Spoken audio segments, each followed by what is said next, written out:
Hey, welcome back to Squid Shot Photo Editing. Virtual lighting can bring some very unique environments to the subjects in your photos. You can exaggerate the colors that are already there. You can change the time of day. You can also create custom vignetting and environmental shadows that weren't there, all by placing and adjusting virtual lights in your scene. We'll create some light scenarios and special environments for this shot here. It was taken at New Smyrna Beach, Florida. You can download this image with a link in the description below to follow along verbatim with me, or you can use one of your own images and try these techniques on them. Either way, it's up to you. We're going to be pulling these images up in Corel Paint Shop Pro. Links to Corel products are also in the description for your convenience. This image has already been rotated, cropped, and hit with some basic editing tools like contrast and things like that. So we can just focus on the more fun editing tool of virtual lights. One of my favorite tools to get a certain stylized look is the virtual lights tool. Some editors, this is more advanced, and in other editors, it's a little more rudimentary. But essentially, it's the same concepts and approaches for any of them. So this should be pretty universal. I almost always start with making a copy of the image I'm working with. So let's go ahead and right click and come down to duplicate. Click that. And we're gonna make this bottom one unseen by clicking that little icon there. And that way we're only working with this top copy. And if you are in Corel Paint Shop Pro, we're gonna come up to Effects and come down to Illumination Effects and over to Lights and engage that. And as you see, it throws these lights on there automatically. This is the default setting where it just has these 4 or 5 lights on. I do recommend that you come in and play with the presets, so that way you know what the capabilities of this tool are. Like this is a diamond shape that you can mess with the parameters and make it fit your picture. Or we've got this Christmas bottom, which you're not supposed to keep the Christmas colors per se. You're supposed to adjust these, but for this layout, you can start here. And if we come on down, same thing, Christmas corners. They're only using Christmas as the color spectrum that you're working with, but they're really just wanting you to see how the colors and stuff lay on top of each other so that you can adjust them once again, their color or their brightness or how wide the light is to match what you want to have happen. But we're going to go ahead and turn them all off and custom make our own layout. Now that we've turned off all of the lights and brought the darkness down to 0, the two pictures match each other, and we're back at ground zero so that we can create from scratch. As you can see, we're starting with a nice, clean, crisp, beautiful blue day, full sun. But what if we wanted to change the time of day? Let's start there. We're going to grab this light, move it over to the side. And you can see how the light is already coming from behind him. So let's support that concept by making the sun still be behind him, but we're going to change the color with lights, not changing the colors. It's coming from this angle, so let's just spin it around. Drag it down here. Because the sun would be really low in the sky, so let's put it low. Let's start with changing the color to a nice yellow.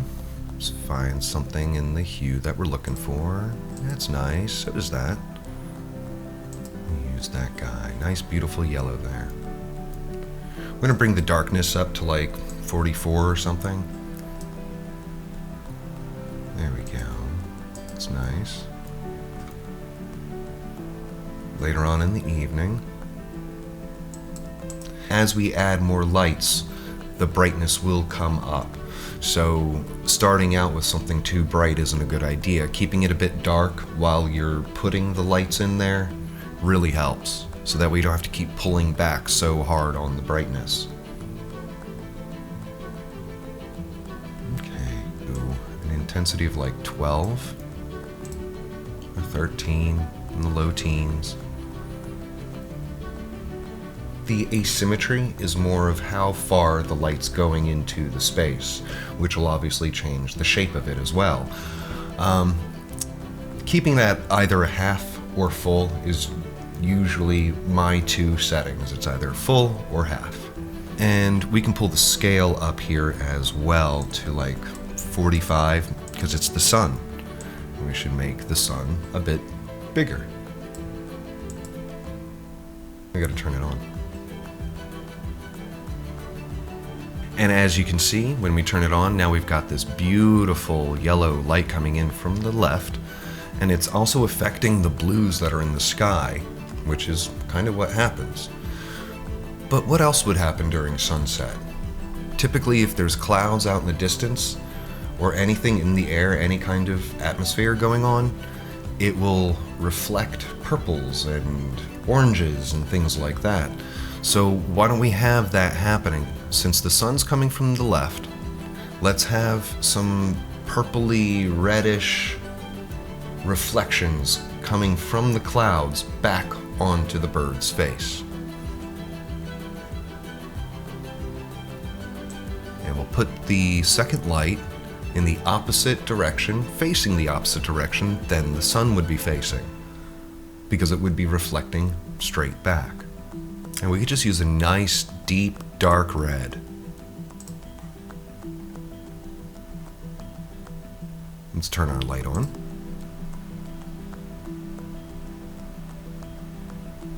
So you can already see this light effect going on here. And considering that they're clouds, we're going to make its scale larger too. Yeah, see how it's affecting the whole thing? Like, whoosh, beautiful. You can even make it more intense or less intense. Wherever you end up stopping is your artistic decision. Nobody can tell you what's right or wrong. These are really just tools for you to be as creative as you want to be. So if you want it to be more intense or extreme, you can do that. If you want it to be more subtle, you can do that.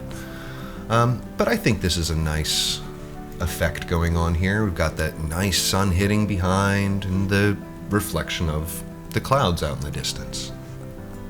But we're going to make the asymmetry at full, or 1000, and you'll see the effect. Okay, now that we've got the asymmetry at 1000, we've got this blended effect across the whole image, as opposed to it being a little secluded over here on the right. Let's go ahead and hit OK. You can always add more lights.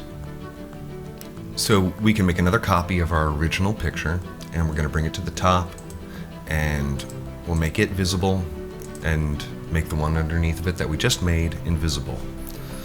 Let's go back up to Effects, Illumination, Lights, and it usually applies the exact same thing that you used the very last time again. And we're going to add a third light this time. Over here on the left-hand side of the sky.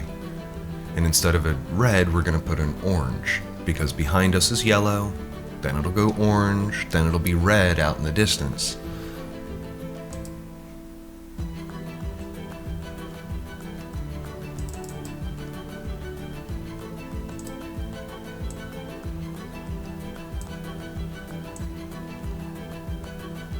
Let's see, we'll bring it way up here. We're going to make its asymmetry at like 400 or 500, which is the usual, half. Make sure it's looking straight down. And we're going to make its cone size all the way open, so that way it affects as much as it can. Let's change its color to an orange. That's a nice orange right there. We'll turn it on. And we'll start to see this effect right in here. Oh wow, look at that. We're going to bring its intensity way down and its scale way up, because it's huge cloud cover. There we go. Now it's reflecting that light back down onto him, but instead it's orange this time. We'll go ahead and bake that one in too. And now we've got these two renditions of the same picture. Let's go ahead and A/B between the two. So we're looking at the one with the orange light added to it. And this is it, a little more subtle, without that orange light. Either one you like, you go with that one. And making multiple renditions like this of your picture really helps. Don't feel like you have to make the perfect one with every single time you make it. You can make multiple renditions and then choose between them. And I always recommend that you save your presets. Whenever you make anything awesome, you save it. So like this would be sunset. And then you can put the colors that you used. Red, yellow,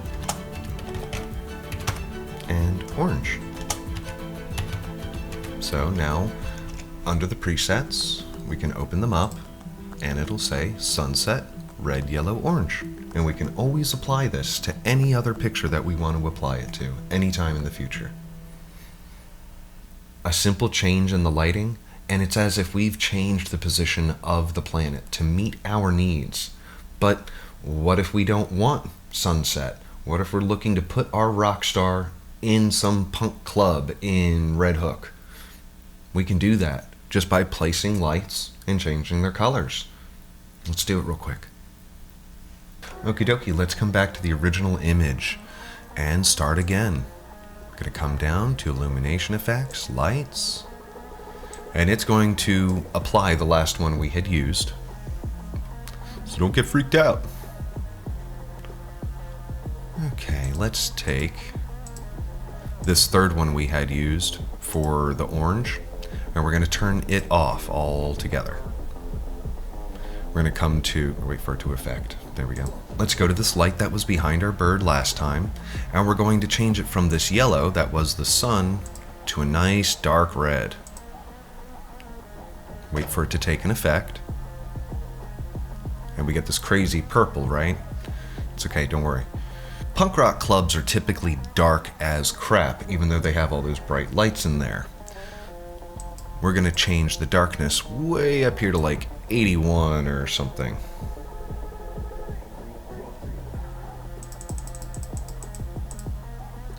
Shoot, make it 89. And I know, looks like we're losing our entire image here. Don't freak out. The more lights you put in, the more illuminated the scene is. We're gonna make the intensity really high. Let's see, 85, let's see what that looks like. Yeah, that was beautiful, awesome light coming in behind. And its scale, how big should it be? 45 is what we were using for clouds and the sun and things like that. So let's bring its scale way down, because it's more of like a spotlight, right?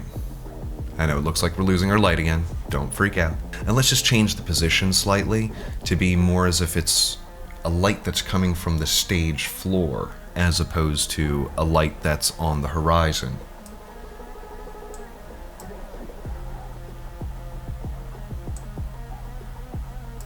Here we go. And let's go ahead and change the asymmetry to 1000 so that way it's projecting out really far. So let's go to the opposite side. Let's try a yellow light that's coming down onto their face and a red light behind. Should make a nice juxtaposition. So let's change the color of this light, and it would be way out here. Alright, and let's turn this guy yellow.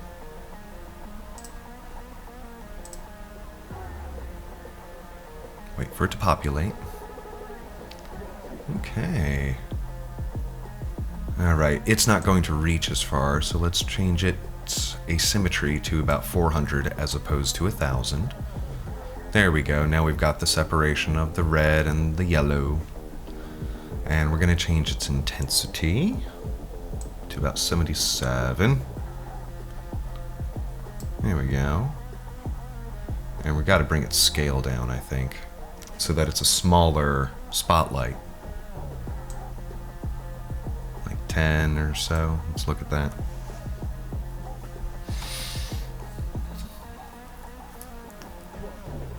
Okay, so now that we've got this nice base reddish and yellowish going on, let's put a nice big red light behind his head above. Like this, like this, like this. and change this guy to a red. And we'll use the slightly less dark red for this one. We hit OK, and we turn it on. Alright, I want it to reach into the room, so we change the asymmetry to 1000. Made a smaller light by changing the scale, and we're going to make it way more intense.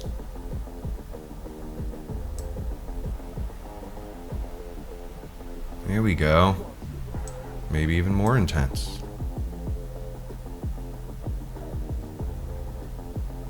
Nice, nice. Let's change its cone size. Instead of it being flat out like that, let's make it more of an angle like this, so that way it's... Okay, so let's come back to this first light that was down on the floor and make it scale just a little bit bigger. Like there are larger lights on the floor, smaller lights that are more intense on the ceiling.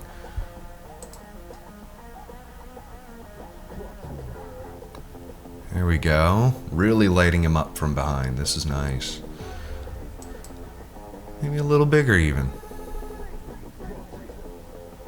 See, but we start to lose some of the detail in the feathering here if we make it too big. So let's bring it back just a drop.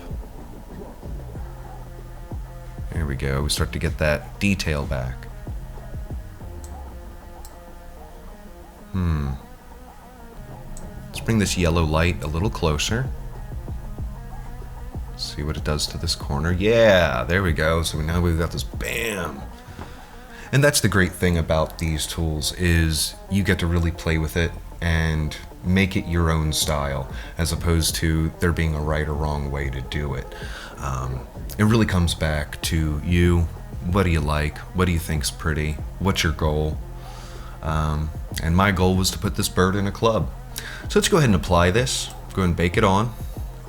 Often, what I'll do at this point is take a bit of this white haze off of the picture and crisp it up again by throwing another layer of contrast on there. So let's go ahead and do that real fast. Adjustments, brightness, contrast, pull up our contrast guy. Okay. Now that we're looking at our picture, let's pull the contrast up one tick at a time and check them out.